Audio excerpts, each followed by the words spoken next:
Ford has just released his housing plan ahead of his new Ontario budget. Sean and I are going to break down what this really means. Is this great for Ontario people? Are we going to get more houses? Or is this just a cash grab for Doug Ford and his buddies? We're going to break that down. He's Sean, I'm Vaughan, and we're mortgage people.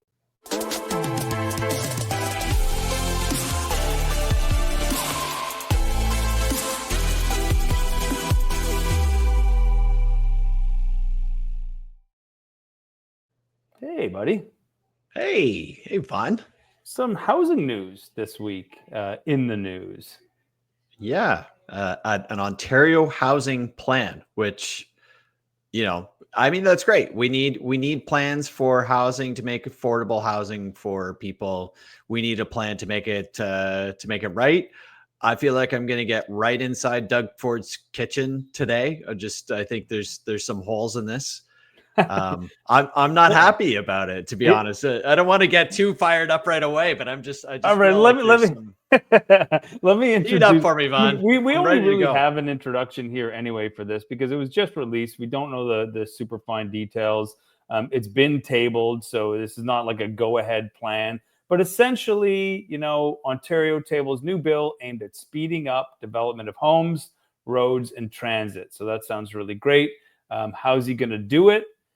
It's going to involve an MZO. So if you're not familiar with an MZO, that's great. I'm not either. It's a minister's zoning orders. I'm going to read this right from the City of Toronto website.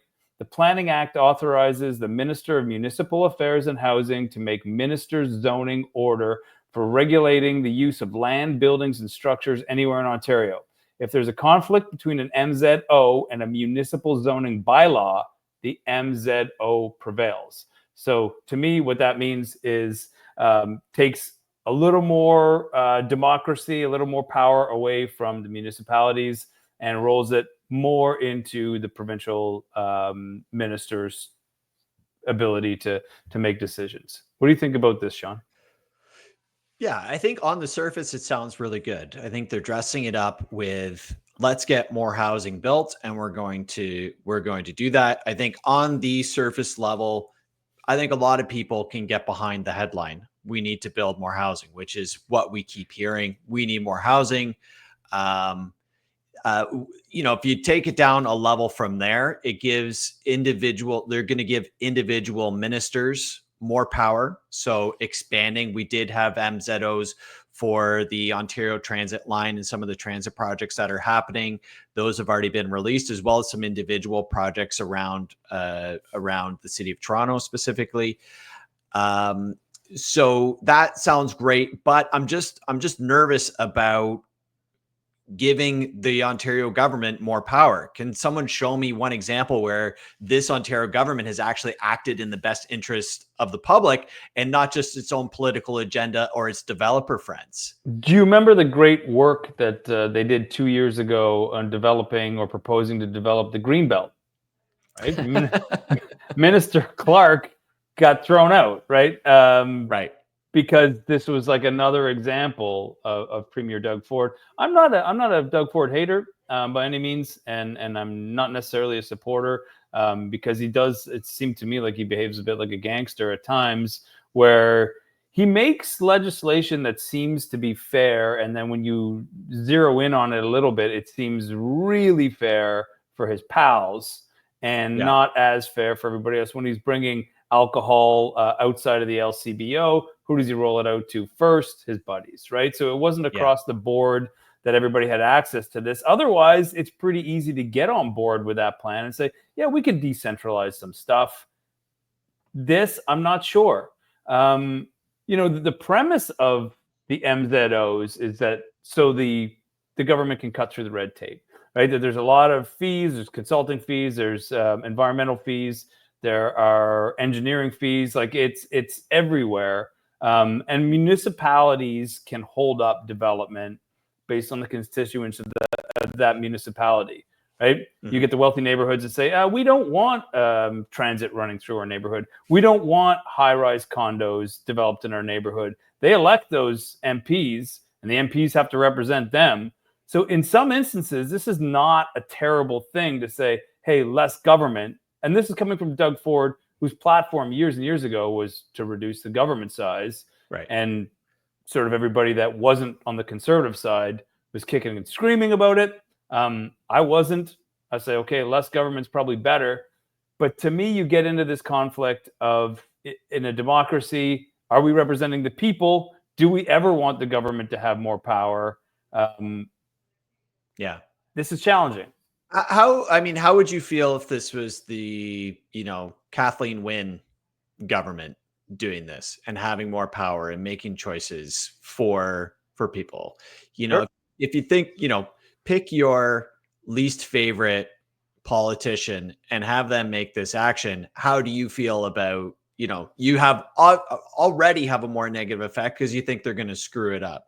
If you're saying, hey, this is going to give us the ability to build more high density housing in richer neighborhoods and more transit through richer neighborhoods, I'm like, yeah, that sounds, but that's not what's going to happen.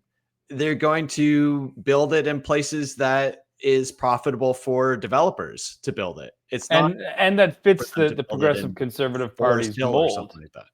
Yeah, no, well, exactly. I mean, those are the neighborhoods that I think about, and those are the neighborhoods that most likely are typically electing Doug Ford. So if you think that he's going to go back and sort of, air quotes, punish his voters, is like, that's not going to happen. But I look at it. This is a door open for lobbyists and builders to get more of what they want. They only have to convince one person what it is. Here's what they want to do, and they're going to go ahead and do it. The city of Toronto has requested an MZO to build affordable housing in Willowdale, and that's been on deaf ears for the last 2 years. So it's not that they would just want to build more housing. It's that they want to build more housing that is beneficial to a small group of people. Look, I'm not sure how to address that or get in the weeds myself with it. I mean, well, I've got more to say, Vaughan. If you well, I look at it like this. I say, like, pick your poison, right? Put this into the government's hands, where my feelings about it, that the government is going to overspend, they're going to waste money on consulting. They'll take $100 million budget, they'll be able to account for 40 million of it. Oh, we don't know where the other 60 went, and nothing gets built. Okay, so that's right. On one side. On the other side, you're like, well, Doug Ford, has a backroom meeting, hands out permits to all his pals. They make a nice profit, but housing gets built. So you've got waste on one side, potential corruption on the other side. Which one gets homes built? That's where I'm going to lean. I think that's I think that's a very narrow way to look at it. I think I'm all up for building more homes faster, making homes more affordable. Let's use MZOs on things that are going to help more people, transit projects, getting infrastructure built. But we have tons of housing that is sitting in the market right now, not being bought. Properties under $1 million that are within an hour of the GTA that are not being purchased. And I've got some examples later that we can get into. So I'm all for getting housing built and getting things that people want to build, but there's already there's an excess of supply right now. When we're just doing it on a single lot by lot basis, Dunn Avenue, Macy Street or Macy Avenue, these are two individual lots that have MZOs, and they are to build a condo essentially. And if you're going to do that, they're going to build 1 unit bedroom properties that are affordable. And we have that are affordable. Sure. $500,000, but that's not what they're going to be sold for. They're going to be sold at market value. And that's what the market is flooded with right now, because they're not in demand. It's not that there's a problem with those properties. It's not that a problem with building those properties, but they're low demand. They were purchased by investors to rent out. The government threatened to pull the brakes on immigration, and the government did pull the brakes on the immigration as it relates to education, which is like those units were prime for that. You come to Canada. You rent a one-bedroom flat near a university, and the government said, hey, there's a lot of illegal immigration going on, or questionable immigration going on, through the channeling of the education system. We're going to pause it, or at least we're going to threaten to. And then all of a sudden it gets pretty quiet for those investors and the rental market. Sure. Yeah, but still, so we don't need more of it. I agree with you. That same exact time, the cost for a family home was skyrocketing.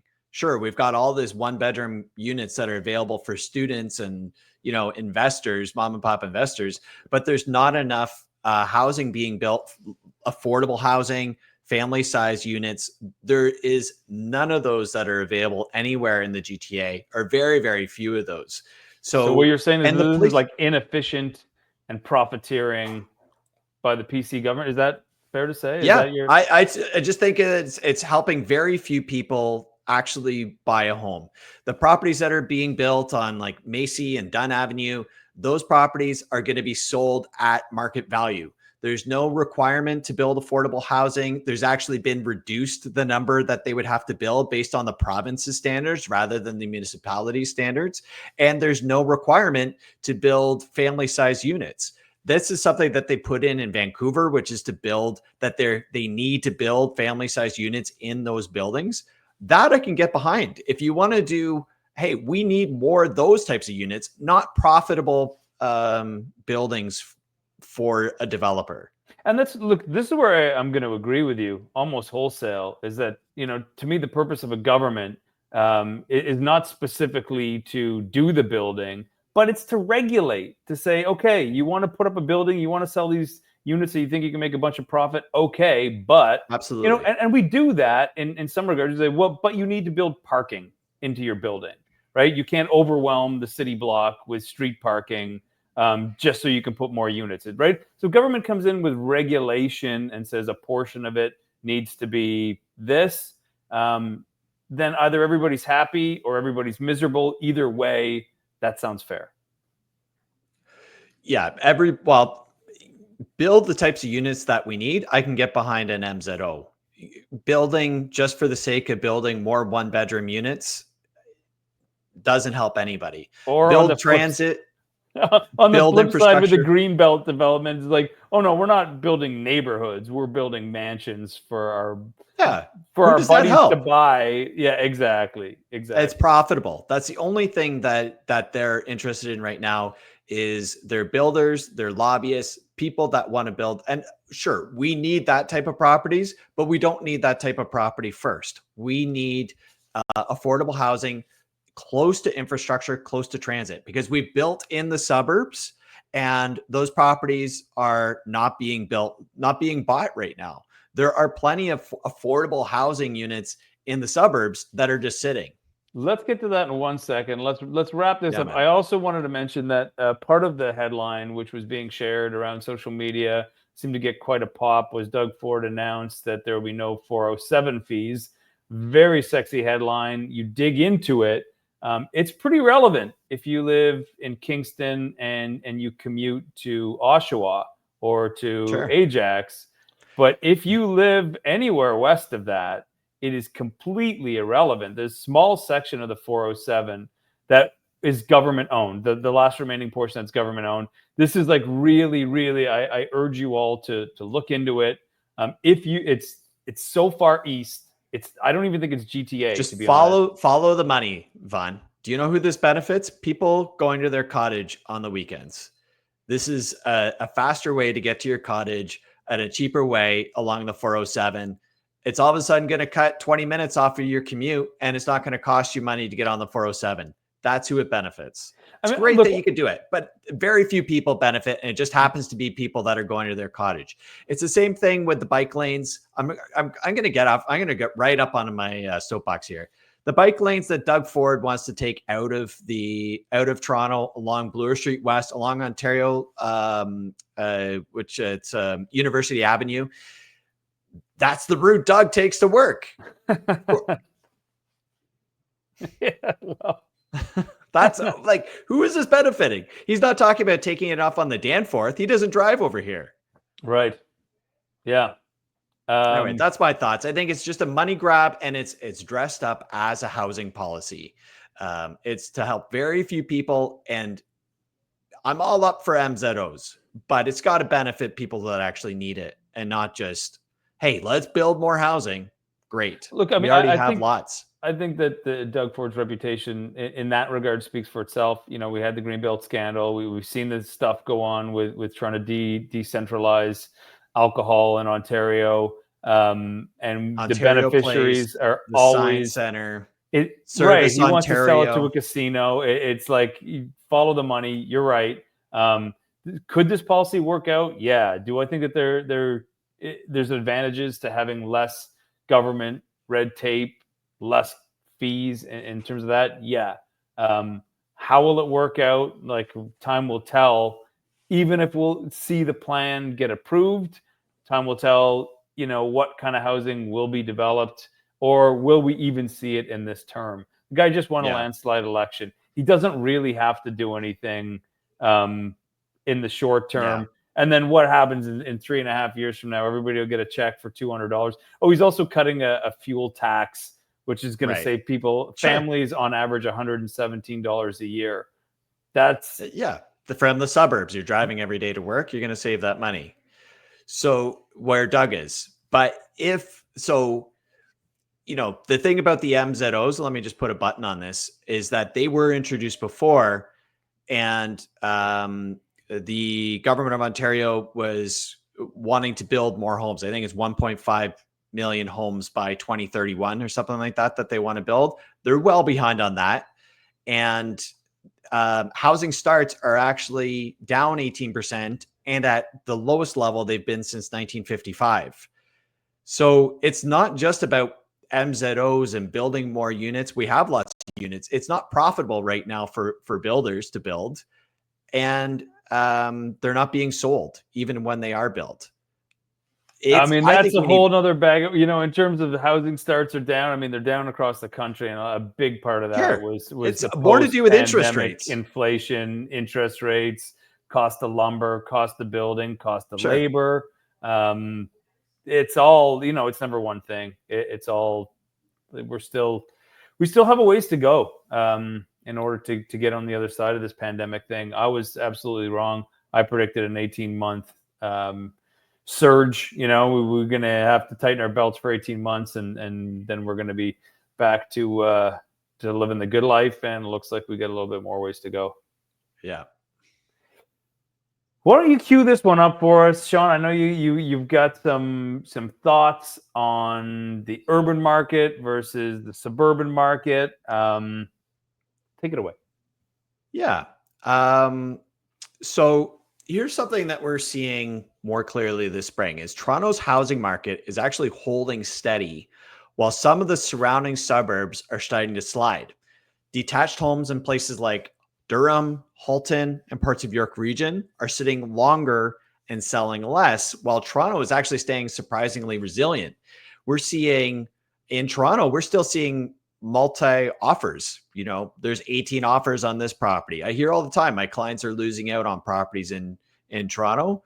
And then I have other clients that are, asking, offering under asking on properties that are sitting out in the GTA in places like Peel and Halton. Let me just tee up this slide here because I think this shows it. What's your initial thought on that as I'm teeing this up here? My initial thought is just economics. It's supply and demand. During the pandemic, we had people that thought that they could work remotely for forever, indefinitely. Way overpaid on property. Property in general was getting gobbled up with low interest rates. Property everywhere. I mean, back in the pandemic days, I was doing deals like almost as far out as like Windsor, that people had GTA jobs. Like some of the conditions of funding were that if people get called back into the office, we want the client to have less than a 2-hour commute to the city.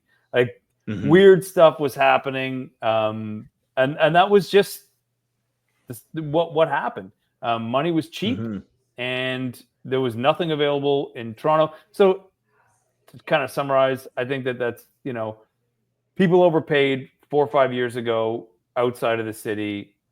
Prices there are just coming back down to reality, that we're not actually seeing any kind of undervalued homes. They were just overvalued.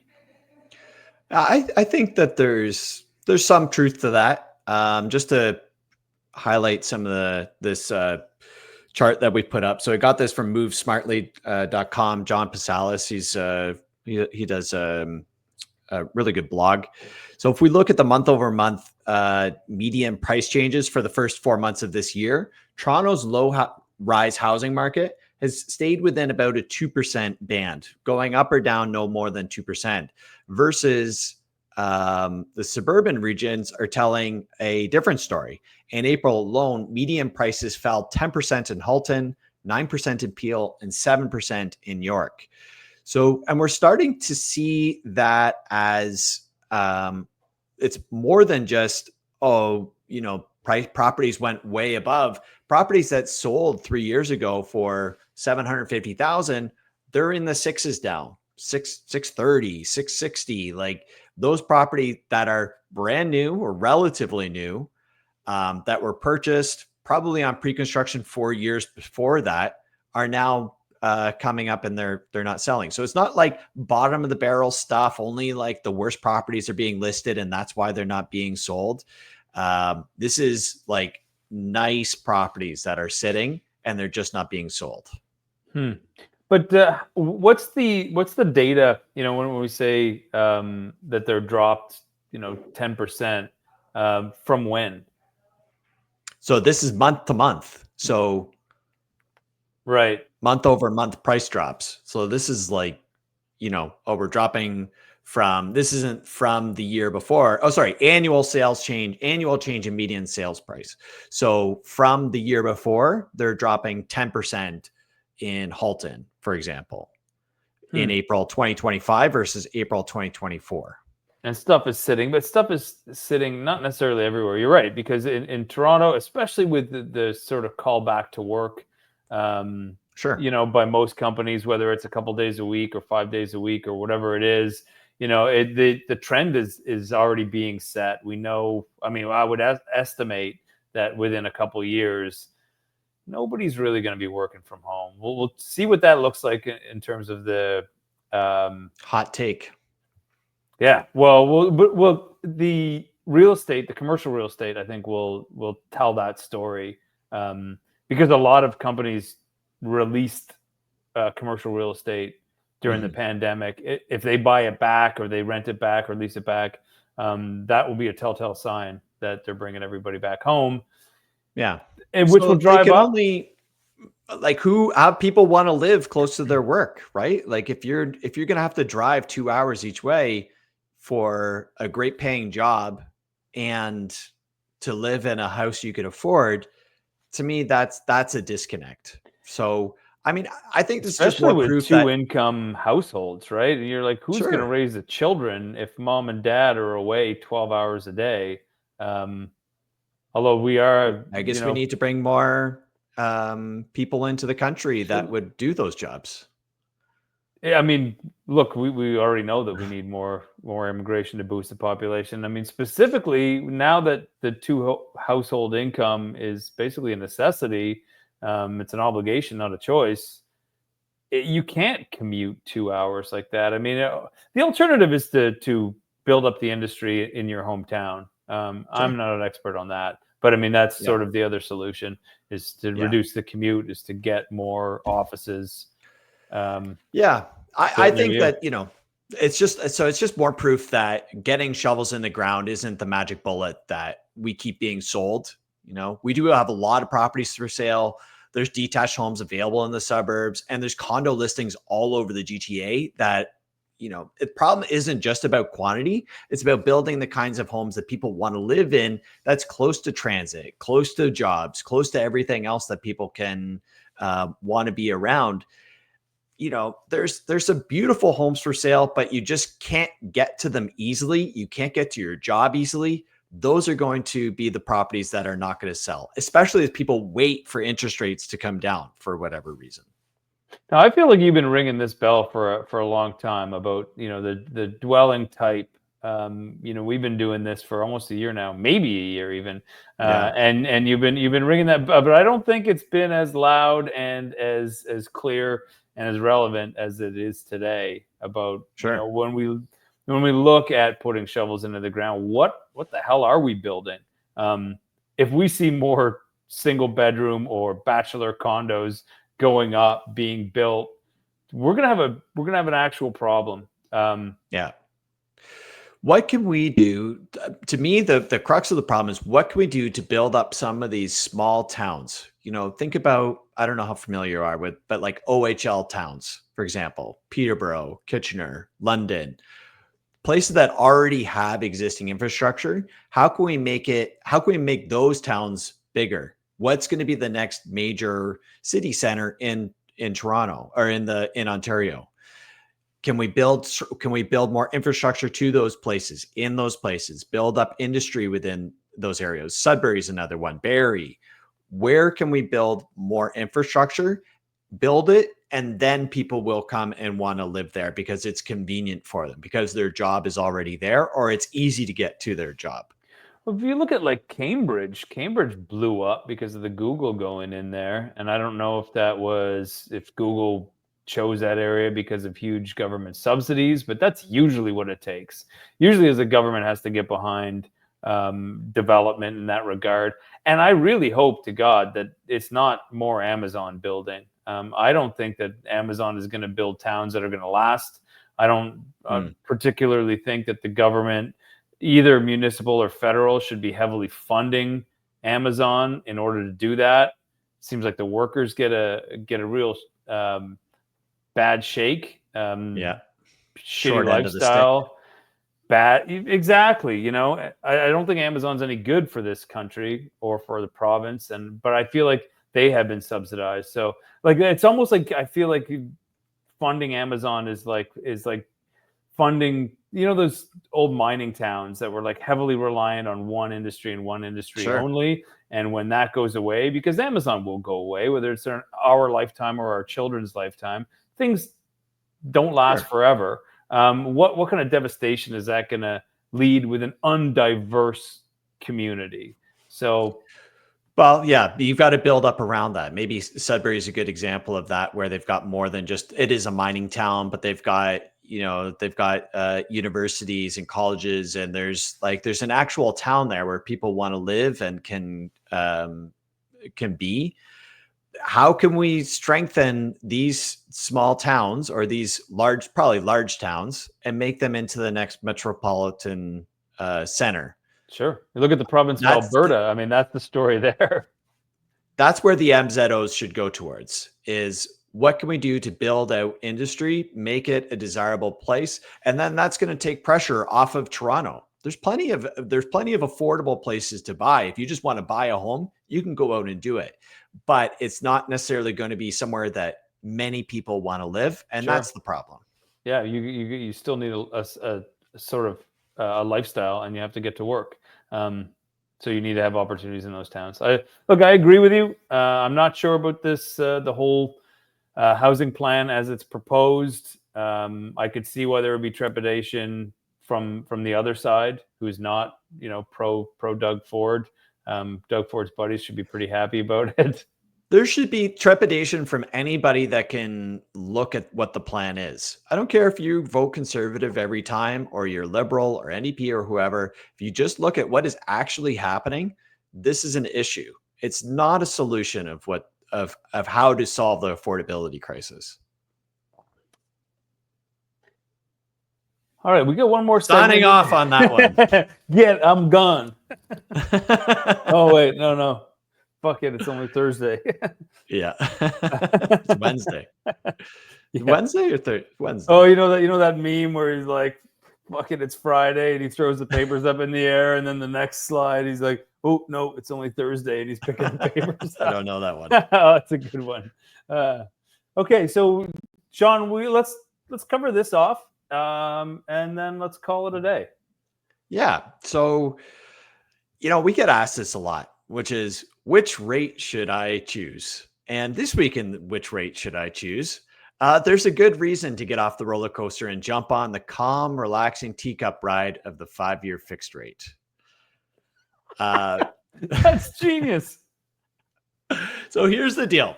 Markets are predicting fewer than 2 more 25 basis point cuts from the Bank of Canada this year.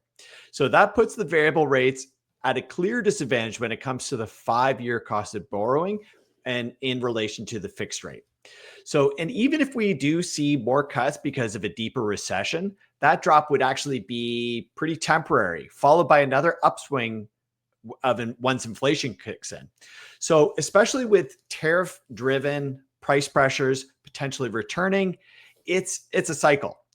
So now a lot of people are still waiting. I'm sure you hear this too. Like a lot of people are still waiting for the Bank of Canada to slash rates so they can get a locked in fixed rate. But here's the thing. Bank of Canada rates do not affect the fixed rates. Fixed rates follow bond yields, and those yields have actually already priced in a lot of those future expectations on where the Bank of Canada is going to go. They've priced in 2 more rate cuts. So if you're waiting for central banks to kind of bring fixed rates lower, you might be waiting for a lot of nothing. So my advice, get in now. Fixed rates are steady, predictable, and right now pretty attractive. The water's warm, and there's plenty of pool chairs to choose from when it comes to the housing market. That's great. And look, I think that right now, today, snapshot. I think that's sound advice. I'll ring the bell that I always ring as well. If you get a good discount on the variable rate, right, and we're talking like a prime -1, prime -0.9 discount, right? So prime rate right now, forget the overnight rate because it really doesn't apply to anybody who's not lending out money, to be honest. But the prime rate is 4.95, right? So if you can get a 5-year fix right now for, let's call it 4%, that's pretty good. If you can get a variable of prime -1, then you're down at 3.95 with 2 more rate cuts anticipated. They just don't exist right now. Like they're very few and far between. I'm not seeing that at all. Like, correct. If you are on board with the psychology of being in a variable rate and that is your way of looking at life, then variable rate can, and probably there's a good chance that it still ends up being the most cost-effective solution. But if you're trying to time the market with a variable rate that goes lower, and then you're going to jump into a fixed rate and take advantage of that, it's not a short-term strategy. It's not something that you should be riding it and then locking in later on. Lock in fixed rates. Don't worry about it. Let's get off the roller coaster and onto the teacups. And the reality is right now with the variable rates, the best that we're kind of seeing is like prime -0.4, and that just won't cut it. Because even with two more rate cuts, you're still over 4%. And then they could climb. You know, if we've got an inflation problems, it can go back up. So in this snapshot in time, this is the second week in May. I'd stay, if you're buying today, I'd stay away from the variable rate, unless you're right, unless you're a true variable rate type of person. Yeah. I mean, there's advantages to variable rate, but we'll get into that another time. Did you want to get into anything else today? I could do a quick prediction on the Bank of Canada's policy rate. So the next meeting is on June 4th, and there's currently about 50-50 chance for a 25 basis point cut and a no cut. And really you're looking at anything over 65% chance, there's really a shot of there being a rate cut. So right now it's like there is a 50-50 chance, but it's not expected that we would see a Bank of Canada rate cut in June at this point. Now a lot can change in 3 weeks, but I'm not seeing it right now. For sure it can. And this will be the first time on the podcast that I'm going to just full on agree with you.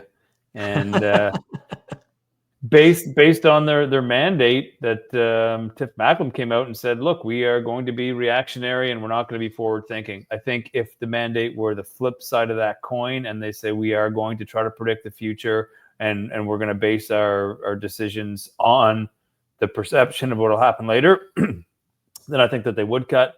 But, you know, based on what they came out and said, it's going to be old. I mean, if you had based it on, hey, the dollar's going to tank, we're going to be this far ahead, we need to get ahead of this. The dollar is actually, compared to the US dollar, is actually gone up. And so a lot of the things that people were worried about, some of those risks never came to fruition. Now, it's not saying that it won't come to fruition, but let's not get ahead of ourselves. We've already had some pretty major cuts to the Bank of Canada rate and the policy rate, and a lot more potential dangers still to come, where I think we should keep the powder dry when it comes to future Bank of Canada policy action. Yep. I mean, I think that what they've said is like, unless labor tanks, we're not going to do anything.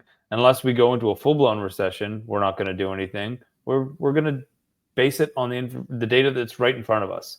That data right now says rate hold. Tomorrow could change. Yeah. Well, let's, if any of our viewers that are watching, if you've got any feedback, if you think MZOs are a good idea, if you like Doug Ford's housing plan, do you think this is a good plan, or is this just for developers? What do you think the Bank of Canada is going to do at the next meeting? Feel free to chat in the comments below. Feel free to like, subscribe, tell everyone you know about the Mortgage People podcast, and we will see you next time.